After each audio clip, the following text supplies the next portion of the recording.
Tell me, do you want to be good or do you want to win?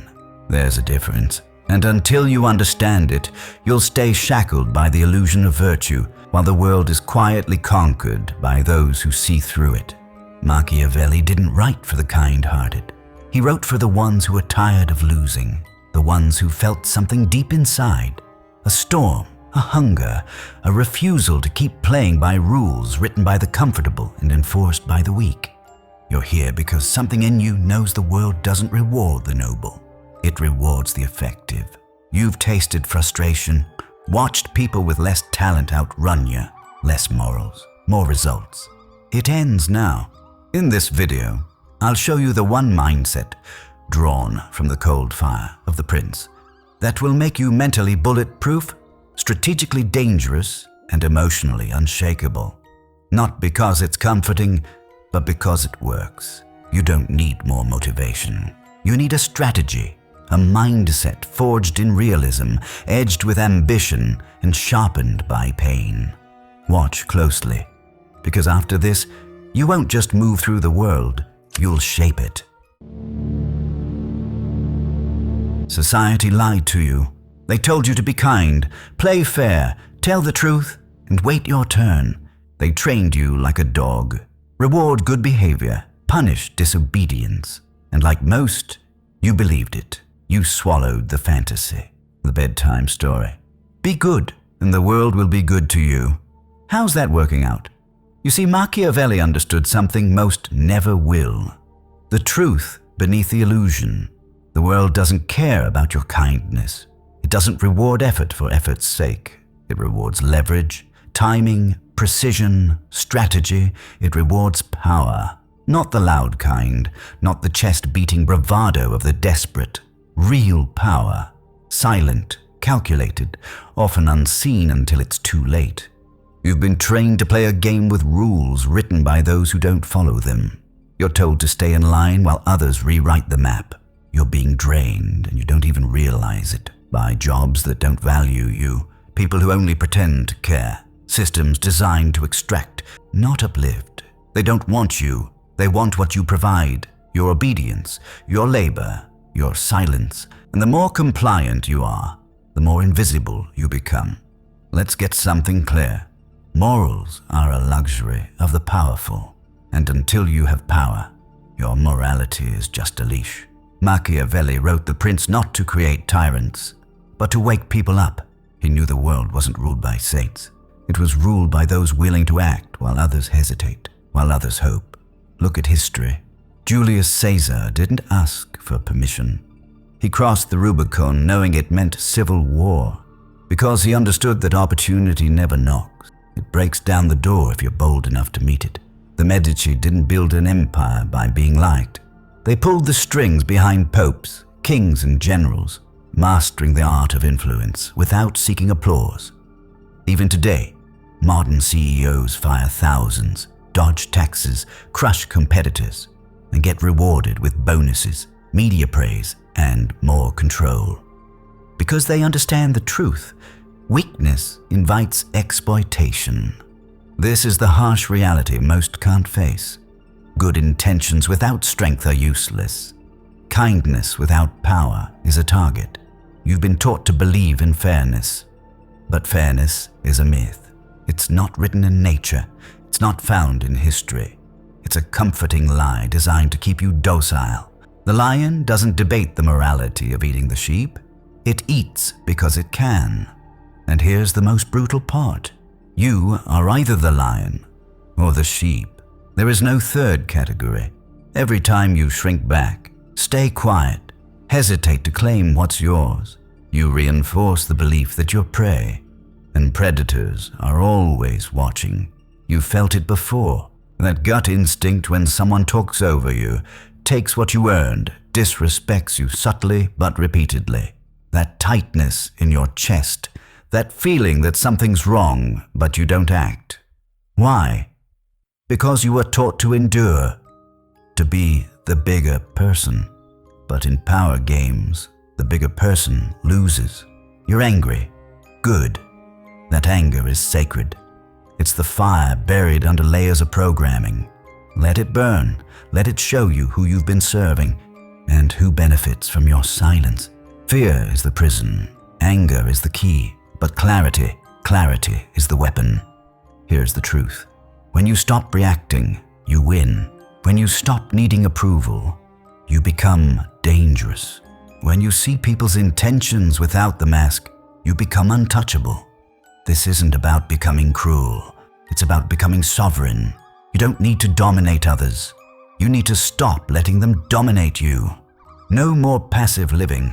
No more moral grandstanding with empty pockets and sleepless nights. No more waiting to be chosen. You choose now. You choose power over comfort, clarity over fantasy, control over chaos. The mindset Machiavelli taught wasn't evil. It was real. And when you finally embrace reality without flinching, you stop being a pawn. You start thinking like a king. So ask yourself now, honestly, are you the lion or the sheep? And if you're not the lion yet, how much longer are you willing to wait? Machiavelli's secret? Never leave your fate to chance. He didn't believe in luck. He believed in calculation, in shaping events before they shaped him. While most people drift, ruled by emotion, overwhelmed by doubt, the unstoppable live by a different code. They operate on 3 laws. 1. Control perceptions. It is better to be feared than loved if you cannot be both. Let that sink in. You've been told your whole life to be liked, to be agreeable, humble, nice. But likability doesn't equal power. It often weakens it. The truly powerful understand this. It doesn't matter who you are. What matters is what they think you are. Control the perception, and you control the narrative. Fear, respect, even mystique, these are assets, tools. If people don't know where you stand, they'll think twice before testing you. You don't need to scream. You don't need to explain. You need presence, precision, and the willingness to let them wonder. Because once you become predictable, you become controllable. And if you're controllable, you're disposable. 2. Strike first. The wise man does at once what the fool does finally. Hesitation is death. Opportunities don't wait around to be politely picked up. They're seized, fast, decisively. The world doesn't hand power to the careful. It gives it to those who move while others wait. When Caesar crossed the Rubicon, he knew the risk, but he also knew the alternative. Waiting meant being forgotten. Act first, ask questions later. Look around. That executive who took the market before his competitors even noticed the trend.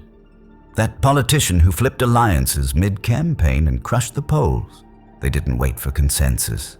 They moved and forced everyone else to catch up or bow out. Hesitation feels safe, but it's a lie. While you're deciding, someone else is doing. And the prize doesn't go to the best idea, it goes to the first mover. 3. Adapt without mercy. A man who neglects what is done for what ought to be done sooner effects his ruin than his preservation. The world is in flux. Loyalty, morals, expectations, they shift constantly. And if you cling to old codes while the battlefield changes, you die with them. Machiavelli was clear. Survival comes before ideals. This doesn't mean abandoning every principle. It means refusing to worship them when they no longer serve you. Powerful people bend, and when needed, they break.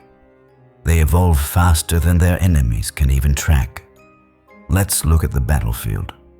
There was a politician once aligned with a dying party who saw the tides turning.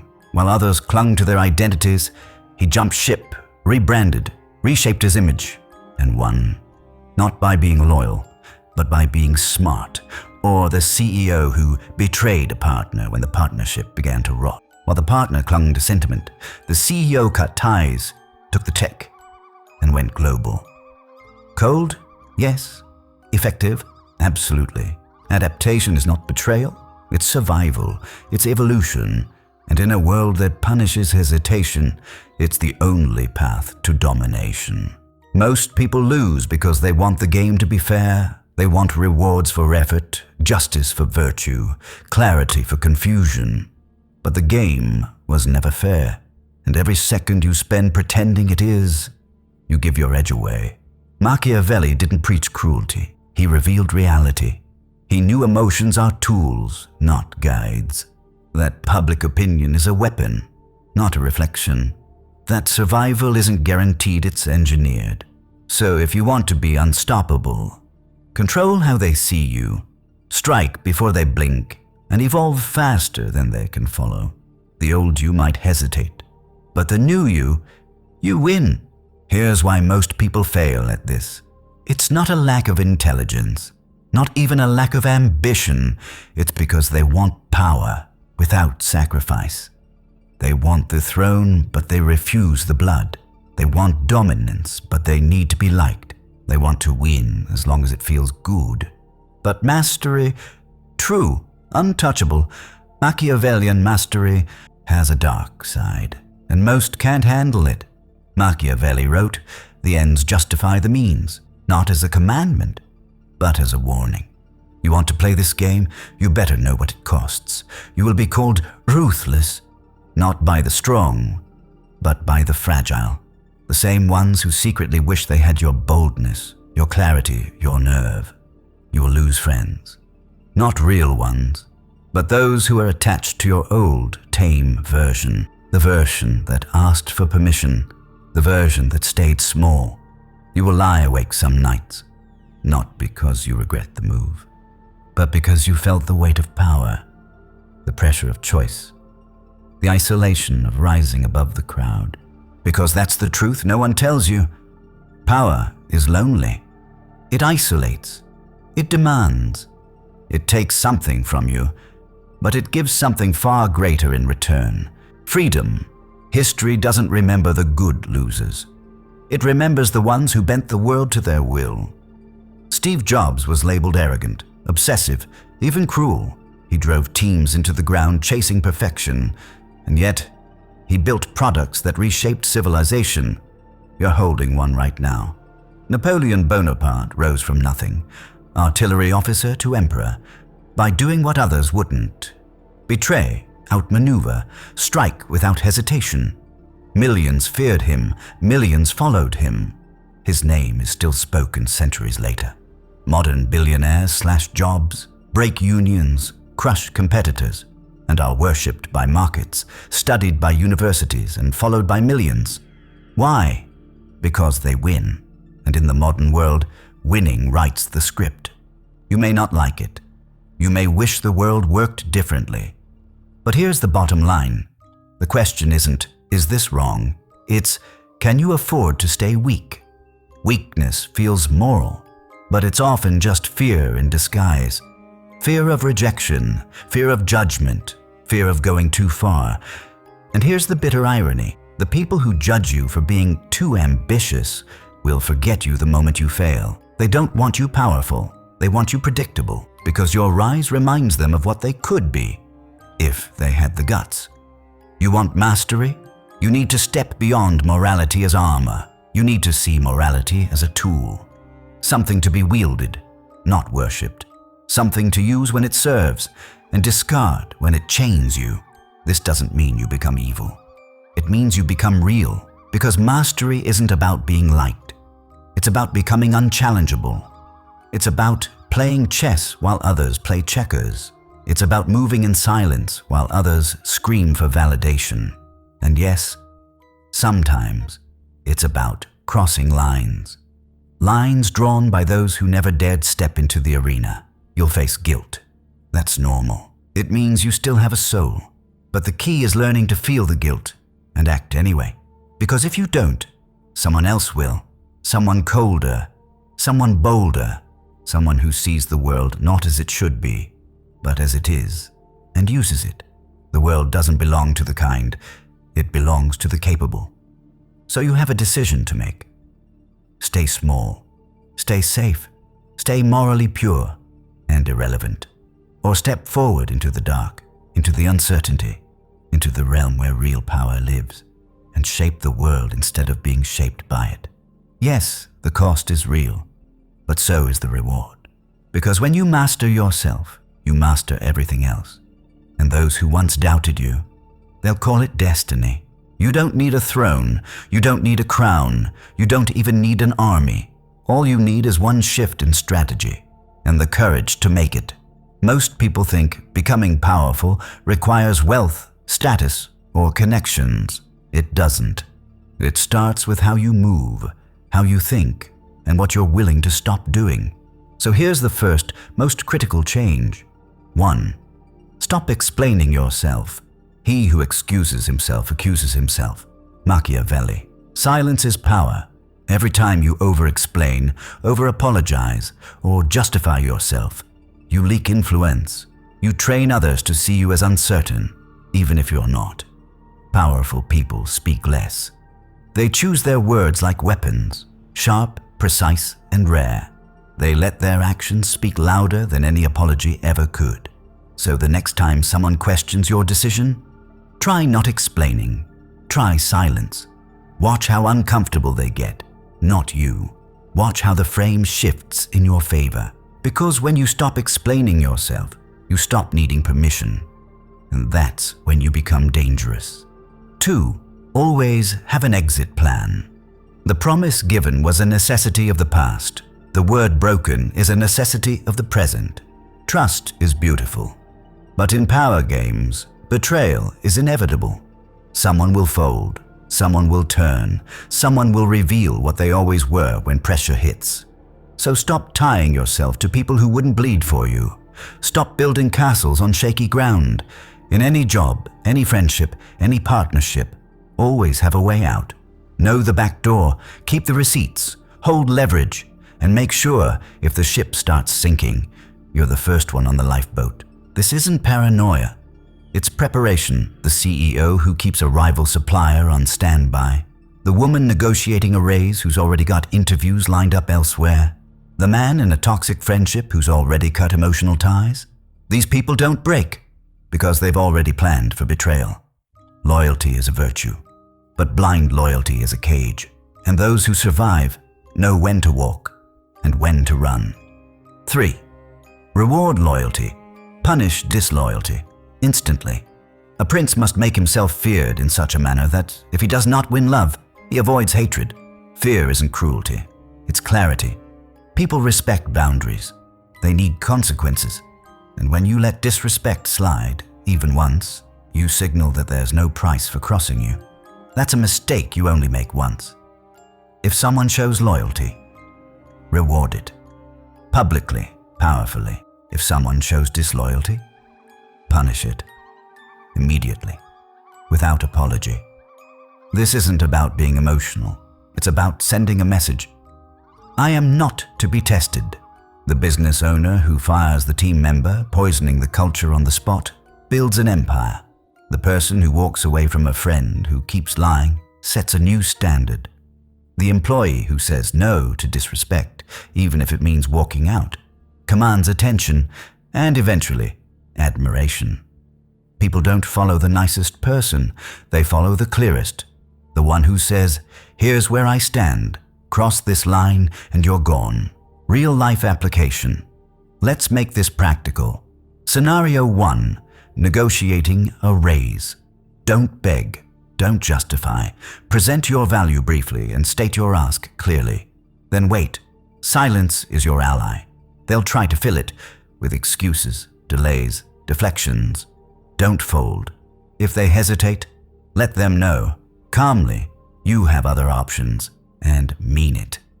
See? Exit plan. They don't respect your work until you make it cost them to lose you. Scenario 2. Cutting off toxic people. You don't owe anyone your peace. Not the friend who drains you. Not the family member who mocks your ambition. Not the partner who sabotages your confidence. You don't need to explain. You don't need to fight. You just leave. Silence. Distance. Boundaries. That's power. Let them call you cold. Let them say you've changed. Good. You're supposed to. Scenario 3. Business tactics. You're running a business. A deal's on the table. One party's getting greedy, dragging their feet. The weak response? Keep negotiating. Keep trying to make it work, the Machiavellian response. Pull the deal, let them feel the sting. Then return only if terms shift in your favor. Power isn't about pleasing, it's about positioning. Control the terms, or be controlled by them. Let's be clear, this isn't about being evil. It's about being unbreakable, because the world will test you, people will challenge your value, systems will try to exploit your silence, your kindness, your hesitation. You either become the weapon, or get used as one. You don't need to dominate others, but you do need to stop letting others dominate you. You don't need to hurt people, but you do need to be willing to walk away from those who would hurt you. The mindset is simple. Stay silent when they expect weakness. Move fast when they expect hesitation. Enforce consequences when they expect forgiveness. This is how you shift from prey to power. Not someday, today.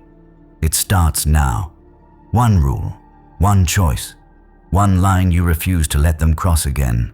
You don't need to become someone else. You need to become who you were before the world softened you. The moment you do, you won't just survive, you'll rule. Before you close this video, there's something you need to understand. Not later, not tomorrow. Right now, before you take even one step into this world of power, strategy, and control. Because this isn't a game, and it's not for everyone. Machiavelli's teachings are not motivational quotes. They are weapons, sharp, ancient, and dangerous. And just like any weapon in the hands of the unprepared, they do more harm than good. You think reading The Prince makes you untouchable. You think quoting, "It is better to be feared than loved," makes you powerful. What makes you powerful is living it when it costs you. It's holding your silence when they insult you. It's making hard decisions when others fold. It's burning the bridge and never looking back. But here's the trap that ruins most people. They go halfway. They adopt the style, not the strategy. The image, not the discipline. They talk like lions, but move like sheep. They become dangerous enough to provoke retaliation, but not wise enough to survive it. Machiavelli warned about these people. The naive, the half-believers, the ones who try to play this game while clinging to comfort and approval. And make no mistake, they get eaten. You want to play with power, you better be willing to bleed for it. Because once you step onto this path, there is no turning back, no hiding in the crowd, no pretending you didn't know. This path changes you.